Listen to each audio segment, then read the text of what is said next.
بسم اللہ الرحمن الرحیم۔ السلام علیکم۔ سیرت النبی صلی اللہ علیہ وآلہ وسلم۔ عنوان: حلیمہ سعدیہ رضی اللہ تعالی عنہ کی گود میں۔ اس زمانے میں عرب کا دستور یہ تھا کہ جب ان کے ہاں کوئی بچہ ہوتا تو وہ دیہات سے آنے والی دائیوں کے حوالے کر دیتے تھے تاکہ دیہات میں بچے کی نشو و نما بہتر ہو اور وہ خالص عربی زبان سیکھ سکے۔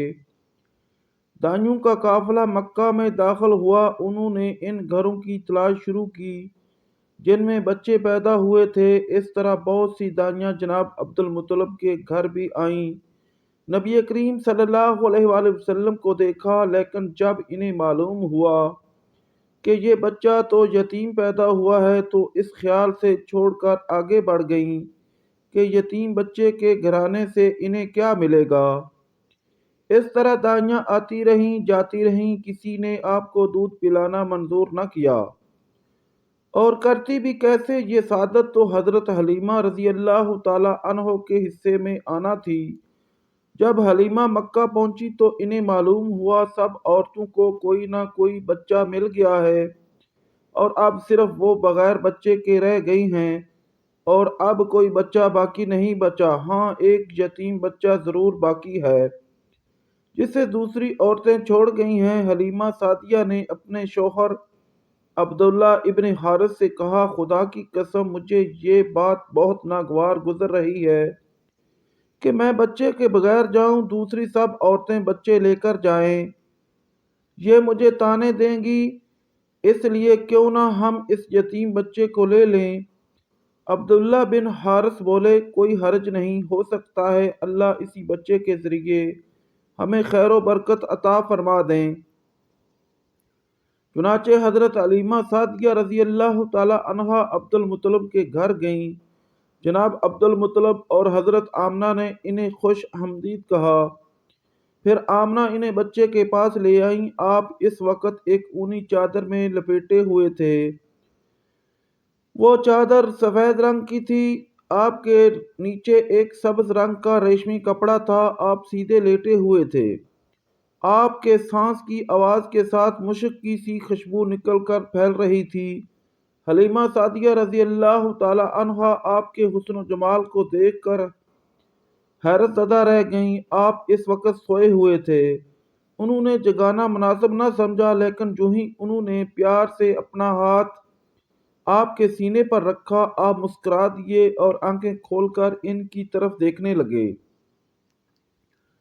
حضرت حلیمہ سعدیہ رضی اللہ تعالی عنہا فرماتی ہیں، میں نے دیکھا آپ کی آنکھوں سے ایک نور نکلا جو آسمان تک پہنچ گیا۔ میں نے آپ کی گود میں اٹھا کر آپ کی دونوں آنکھوں کے درمیانی جگہ پر پیار کیا۔ پھر میں نے آپ کی والدہ اور عبد المطلب سے اجازت چاہی، بچے کے لیے قافلے میں آئی۔ میں نے آپ کو دودھ پلانے کے لیے گود میں لٹایا تو آپ دائیں طرف سے دودھ پینے لگے۔ پہلے میں نے بائیں طرف سے دودھ پلانا چاہا، لیکن آپ نے اس طرف سے دودھ نہ پیا۔ دائیں طرف سے آپ فوراً دودھ پینے لگے۔ بعد میں بھی آپ کی یہی عادت رہی، آپ صرف دائیں طرف سے دودھ پیتے رہے، بائیں طرف سے میرا بچہ دودھ پیتا رہا۔ پھر قافلہ روانہ ہوا۔ حلیمہ سعدیہ رضی اللہ تعالی عنہا فرماتی ہیں، میں اپنے خچر پر سوار ہوئی، آپ کو ساتھ لے لیا۔ اب جو ہمارا خچر چلا تو اس قدر تیز چلا کہ اس نے پورے قافلے کی سواریوں کو پیچھے چھوڑ دیا۔ پہلے وہ مریل ہونے کی بنا پر سب سے پیچھے رہتا تھا۔ میری خواتین ساتھی حیرانگی سے مخاطب ہوئیں، اے حلیمہ، یہ آج کیا ہو رہا ہے؟ تمہارا خچر اس قدر تیز کیسے چل رہا ہے؟ کیا یہ وہی خچر ہے جس پر تم آئی تھیں اور جس کے لیے ایک ایک قدم اٹھانا مشکل تھا؟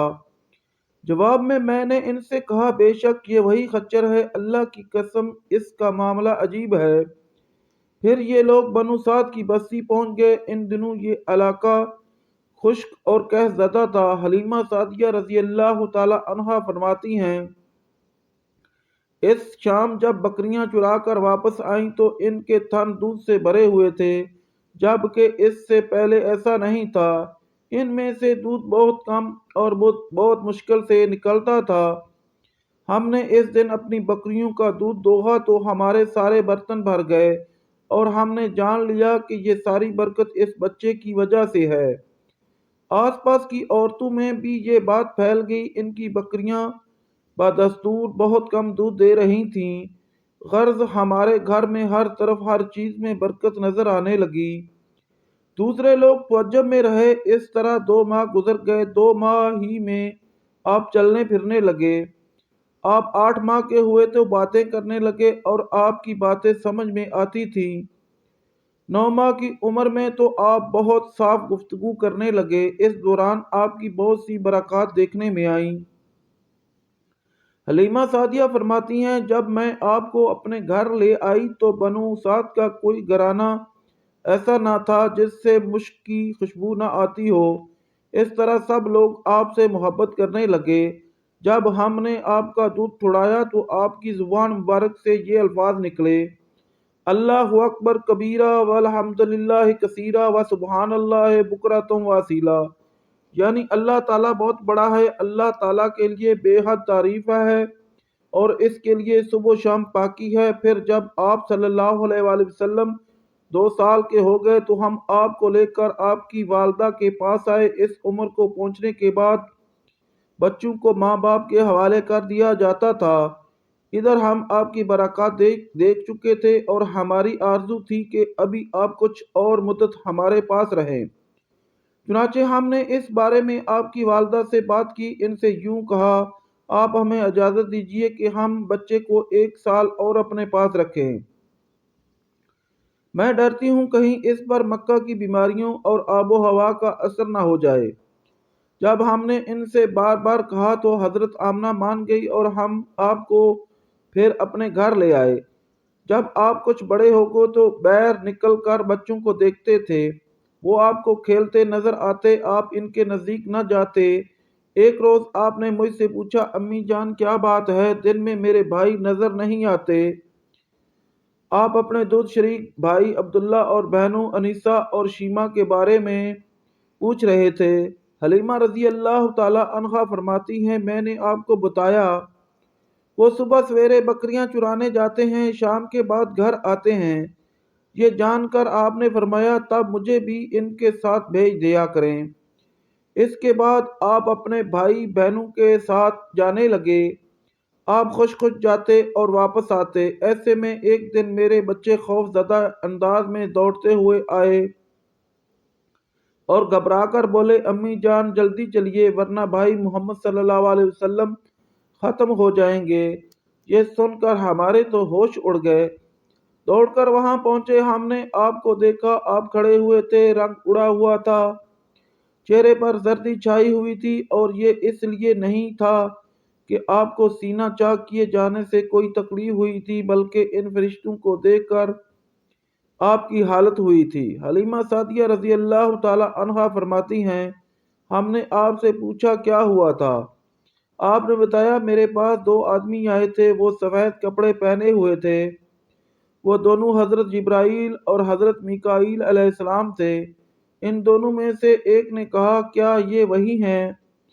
دوسرے نے جواب دیا ہاں یہ وہی ہیں۔ پھر وہ دونوں میرے قریب آئے، مجھے پکڑا اور لٹا دیا۔ اس کے بعد انہوں نے میرا پیٹ چاک کیا اور اس میں سے کوئی چیز تلاش کرنے لگے۔ آخر انہیں وہ چیز مل گئی اور انہوں نے اسے باہر نکال کر پھینک دیا۔ میں نہیں جانتا وہ کیا چیز تھی۔ اس چیز کے بارے میں دوسری روایات میں یہ وضاحت ملتی ہے کہ وہ سیاہ رنگ کا ایک دانہ سا تھا۔ یہ انسان کے جسم میں شیطان کا گھر ہوتا ہے اور شیطان انسان کے بدن میں یہیں سے اثرات ڈالتا ہے۔ حلیمہ سعدیہ رضی اللہ تعالی عنہا فرماتی ہیں، پھر ہم آپ کو گھر لے آئے۔ اس وقت وہ میرے شوہر عبداللہ بن حارث نے مجھے کہا: حلیمہ مجھے ڈر ہے کہیں اس بچے کو کوئی نقصان نہ پہنچ جائے، اس لیے اسے اس کے گھر والوں کے پاس پہنچا دو۔ میں نے کہا ٹھیک ہے۔ پھر ہم آپ کو لے کر مکہ کی طرف روانہ ہوئے۔ جب میں مکہ کے بیلائی علاقے میں پہنچی تو آپ اچانک غائب ہو گئے۔ میں خواص باختہ ہو گئی۔